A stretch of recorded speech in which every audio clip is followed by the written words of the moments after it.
تتوقع المديرية العامة للأرصاد الجوية بالنسبة لي يوم الأربعاء أن يكون الطقس غائما جزئيا فوق كل من منطقة طنجة والسهول الشمالية والوسطى خاصة أثناء المساء، وسيستمر الطقس باردا نسبيا فوق مرتفعات الأطلس والريف مع تكون صقيع محلي أو ما يسمى بالجريحة. كما سيلاحظ تشكل كتل ضبابية فوق السهول الأطلسية الشمالية والوسطى بالسواحل الجنوبية،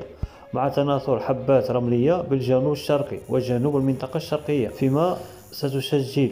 هبات رياح قوية نوعا ما فوق السواحل الوسطى. وستتراوح درجة الحرارة الدنيا ما بين 1 و 7 درجات بمرتفعات الأطلس والريف والهضاب العليا الشرقية، وما بين 13 و 19 درجة بالقرب من السواحل وبالأقاليم الجنوبية، وستكون ما بين 7 و 13 درجة فيما تبقى من ربوع المملكة. أما درجة الحرارة خلال النهار فستشهد بعض الارتفاع الطفيف، وسيكون البحر هادئ إلى الهيجان بالواجهة المتوسطية والبوغاز، وهائج إلى قوي الهيجان ما بين المهدية والصويرة،